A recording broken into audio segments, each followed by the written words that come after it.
Vamos então falar de economia aqui com a Débora Oliveira mais uma vez. A gente volta a falar da guerra tarifária global. O presidente dos Estados Unidos, Donald Trump, deve fazer uma reunião de gabinete ainda hoje. Lembrando que o republicano anunciou uma redução por 90 dias das tarifas que incidem sobre produtos que chegam aos Estados Unidos. Menos para a China, né? O que dá para a gente esperar no curtíssimo prazo aí? O que está se anunciando, Débora? Clarissa, está prevista para as 11 horas da manhã nessa reunião. Deve começar daqui a pouco, visto que os Estados Unidos a gente está aqui uma horinha na frente.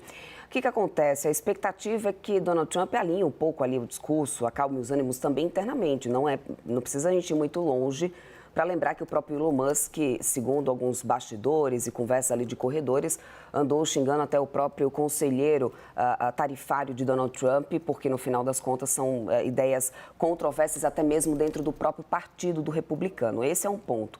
Outro ponto é que a gente teve mais cedo uma confirmação por parte do Conselho Econômico Nacional, do Conselheiro Econômico Nacional de Donald Trump, de que já existiam 15 propostas, né, de 15 países nesse momento para poder serem analisados. E aí espera-se que isso seja debatido nesse momento, ou seja, seriam 15 acordos, 15 países que fizeram ofertas explícitas, foi a palavra, o termo utilizado pelo secretário aos Estados Unidos, né?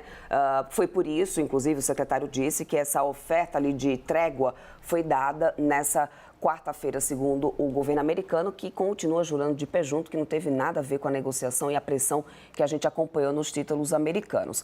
Então, a ver do que vem depois dessa reunião, Clarissa, porque o mercado ainda anda muito empavorosa e preocupado, já que a China, como você muito bem mencionou, continua sendo amplamente taxada. Não houve, até o momento, uma resposta ativa de Pequim, apenas algumas sinalizações, como aquela história que eu lembrei aqui para vocês, da sinalização de que eles não iriam mais importar filmes de Hollywood, que já traz, apesar de não ter um impacto econômico tão grande assim de forma global, mas mostra um posicionamento de Pequim que eles continuam resilientes em não se curvar às decisões de Donald Trump nesse momento. Agora, Débora, hoje de manhã a gente viu aquela euforia toda nos mercados internacionais, né? Principalmente ali na Ásia, teve muito movimento. Aqui no Brasil, o jogo é um pouco diferente, né? Como é que está funcionando o Ibovespa aí? Até mesmo nos Estados Unidos, o jogo hoje já está diferente, viu, Clarissa? Principalmente para a Bolsa da Tecnologia, Nasdaq, que está caindo agora 3,5%. Não durou muito o alívio, essa é a percepção que dá para se ter nesse momento, que não durou muito o alívio, né? Ou seja, a recuperação que a gente viu acontecer nos mercados ontem. Por que disso?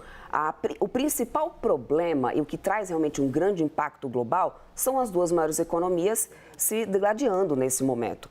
E essa situação não está resolvida e parece ainda estar longe de ser resolvida, já que até meados ali da manhã a gente tinha por parte da Casa Branca a confirmação de que realmente não tem nenhuma negociação ainda em andamento com a China, entre Estados Unidos e a China. O que isso representa? Um grande impacto numa cadeia global. É tanto, Clarissa, que o petróleo... Lembra que o Duran trouxe uma tela aqui mostrando os ativos, as commodities que mais perderam valor? O ouro continua se valorizando. O petróleo vinha caindo muito forte, inclusive, chegou a cair. O petróleo WTI, que é o que é negociado lá nos Estados Unidos, 4,30% de queda.